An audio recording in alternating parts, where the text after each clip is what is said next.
ध्यान से देखेंगे, इंपॉर्टेंट है, similar but important.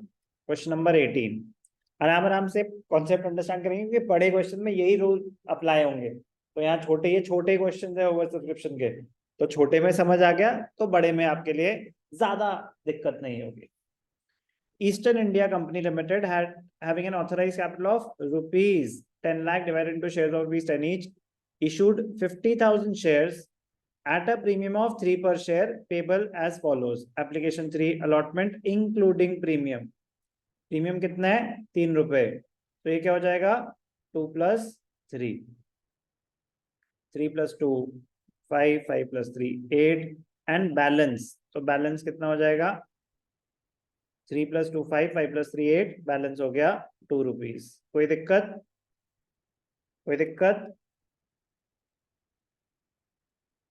Application were received for 60,000 shares and the directors allotted the shares as follows. 40,000 shares were received in full. 15,000 shares received an allotment of 8,000 shares. Applicants for 5,000 shares received 2,000 shares on allotment. Excess money being returned. All the money due on allotment were received. The first call was made and the money was received except on 100 shares. तो doubt है हमें, journal entries हैं अभी, ठीक है ना? अभी journal entries पहले अंडरस्टैंड करते हैं, जर्नल एंट्रीज ही अटेम्प्ट करनी थी अभी, ठीक है? चलो, कैटेगरीज कितनी है? एप्लीकेशन फॉर 60, 55, 60, 3 कैटेगरीज हैं। तो वर्किंग नोट बना लेते हैं। 40 को दिए 40, 15 को दिए 8, तो एंट्री हमें फर्स्ट कॉल तक चाहिए ना, जगह बना लेते हैं, कम ना पड़े। 40,000 को 40, 15 को 8, कैटेगरी 1। 40,000 को 40, 15,000 को 8, और कितना बचा था? 5,000। 5,000 को 2,000। Total applications 60, total allotments 50, 60 50। अब ठीक है, 3 5 3, ठीक है जी। मनी रिसीव 3 रुपीज के हिसाब से आई होगी, तो 4 3 जा 120, 15 3 जा 45, 5 3 जा 15, 60, 180, ठीक है जी। एप्लीकेशन 3, अलॉटमेंट 5 3, अलॉटमेंट 5 मतलब 2 plus 3, face value, securities premium. अब इसमें तो 2 कॉल्स है ना, फर्स्ट कॉल भी है और सेकंड कॉल भी है। मैं पंगे नहीं लेना चाहता क्योंकि ऑलरेडी लिख चुका हूँ, तो मैं हाथ से बना देता हूँ, ठीक है जी। ये फर्स्ट कॉल है, सब मिल जाएगा। वैसे गया नहीं है सेकंड कॉल तक, लेकिन फिर भी मतलब सेकंड एंड फाइनल कॉल, और लास्ट में क्या आ जाएगा? आपका रिफंड। तो बेसिकली जितने स्टेजेस हैं उनका नाम और रिफंड,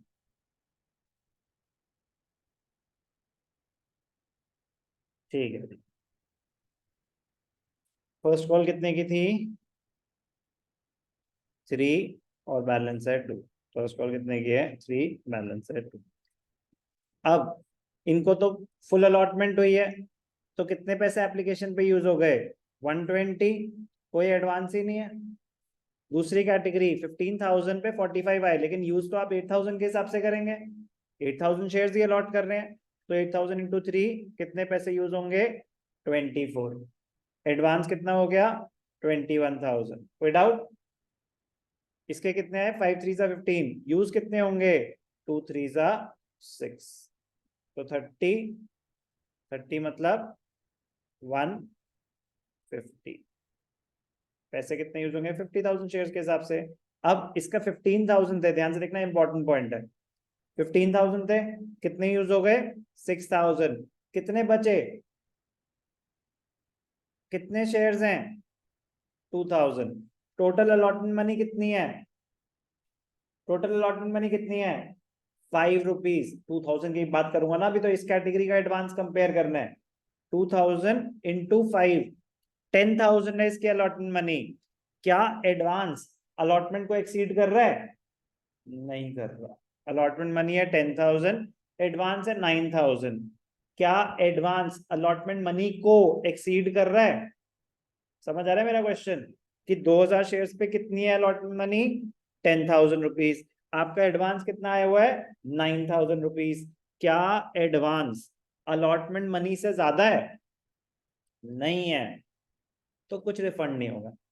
क्वेश्चन कह रहा था कि एक्सेस मनी बीइंग रिटर्न, कौन सी? Excess of allotment. Applicant 5,000 receive 2,000 shares on allotment. अब ये लैंग्वेज मिसलीडिंग है, ये लैंग्वेज मिसलीडिंग है। एक्सेस मनी बीइंग रिटर्न, ये लैंग्वेज ही मिसलीडिंग, ये लैंग्वेज ही मिसलीडिंग है। क्योंकि प्रो रेटा अलॉटमेंट में मतलब यहाँ तो शेयर्स रिजेक्ट होते हैं या प्रो रेटा अलॉटमेंट होती है। ये लैंग्वेज मिसलीडिंग यहाँ पे, क्योंकि लैंग्वेज डिफरेंट है ना। Applicants for 5,000 shares receive 2,000 shares on allot. यहाँ स्पेसिफिक इंस्ट्रक्शन आ गई है, एक्सेस मनी बीइंग रिटर्न। तो ये नहीं बोला amount in excess of allotment, कैसा कुछ बोला? यहाँ बोला एक्सेस मनी बीइंग रिटर्न। इनके पैसे एडवांस में यूज नहीं हुए, इनके पैसे एडवांस में यूज नहीं हुए। किसने बोला? क्वेश्चन ने। वो रूल क्या ऐसा, लेकिन रूल तो है ना कि अलॉटमेंट तक यूज होता है। If the question is silent, if the question is silent, तो आप एडवांस कहां तक यूज करते हैं? एडवांस कहां तक यूज करते हैं? अलॉटमेंट तक। यहाँ पे question is not silent, question आपको स्पेसिफिक इंस्ट्रक्शन दे रहे हैं, तो आप अलॉटमेंट पे यूज नहीं कर सकते बिकॉज ऑफ स्पेसिफिक इंस्ट्रक्शंस। तो कितने पैसे वापस कर देंगे आप? समझ आई बात क्यों? क्वेश्चन ने बोला, क्वेश्चन ने बोला। ठीक है जी, अलॉटमेंट पे कितना एडवांस आ गया? 21। फर्स्ट कॉल पे निल, सेकंड कॉल पे निल। रिफंड कितना कर दिया? 9,000। 30 180 का हिसाब आ गया। एंट्री पास कर देंगे। कोई चीज नहीं समझ आएगी दोबारा पूछ लेंगे आराम से। Bank account debited to specified equity shares, नहीं। तो bank account debited to share application. कितने? 180। 180 share application to share capital to. Allotment पे कोई पैसा जा रहा है? जा रहा है, बिल्कुल जा रहा है, सेकंड कैटेगरी का जा रहा है। Share allotment. कोई पैसा रिफंड हो रहा है? बिल्कुल हो रहा है, टू बैंक अकाउंट। अब एक एक करके बात करें। कैपिटल में कितना ट्रांसफर हुआ? 1,50,000। अलॉटमेंट में 21 और रिफंड 9। रिफंड 9। कोई डाउट? अब जब अलॉटमेंट मनी ड्यू हुई, शेयर अलॉटमेंट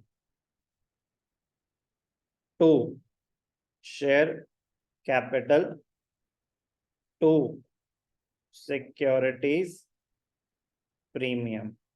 आगे क्वेश्चन आसान है। अलॉटमेंट मनी कितनी है? ₹5।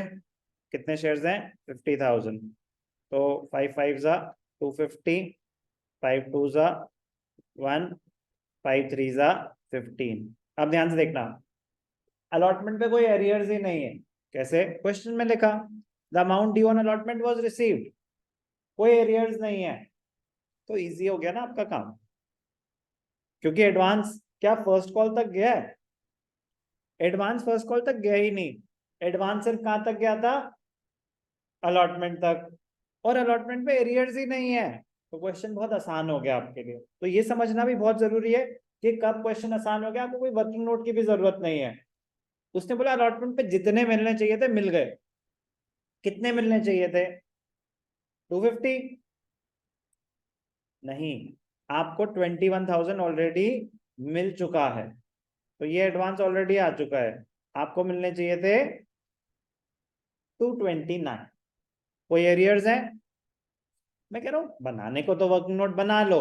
Working note amount received on allotment. Money due 250 less advance already received 21,000. ठीक है ना? बट मैं कह रहा हूँ कि सिंपल स्ट्रेट फॉरवर्ड है, जरूरत नहीं है बनाना, कोई दिक्कत नहीं है. Bank account debited to share allotment 2,29,000. Money due 250. Advance already received 21,000. Clear? कोई दिक्कत? नॉर्मल से आसान है, ठीक है ना? तो जिस स्टेज पे एडवांस आ रहा है उस स्टेज के एरियर्स हैं अगर, तो कैलकुलेशन बड़े ध्यान से करनी है.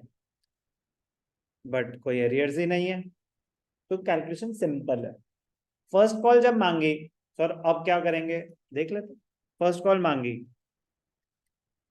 फाइनल तो है नहीं है, तो share first call to share capital. कितने रुपए मांगे? 50,000 इंटू 3, 150. अब ध्यान से देखना,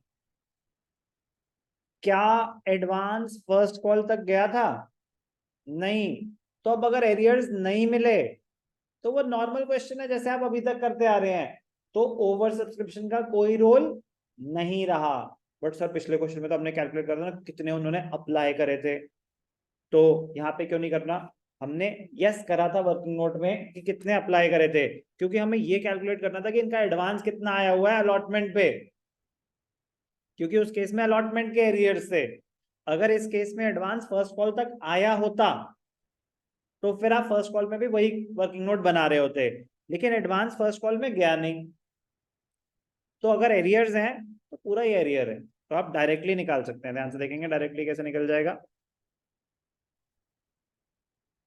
बैंक अकाउंट डेबिटेड जितने पैसे मिल गए, कॉल्स इन एरियर्स जितने पैसे नहीं मिले, टू क्या है ये?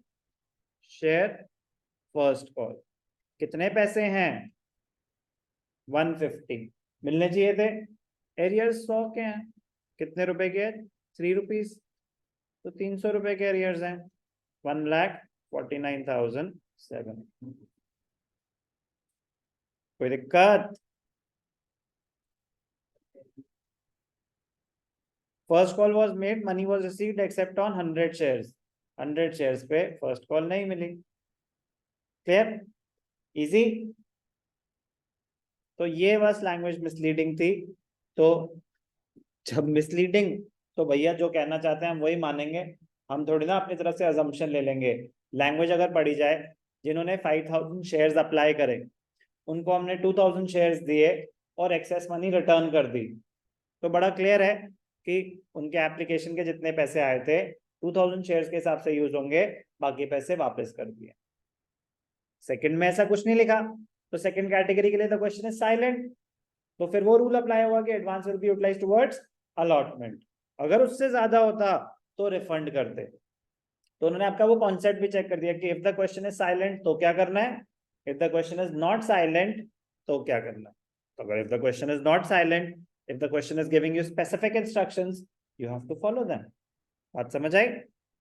Be careful.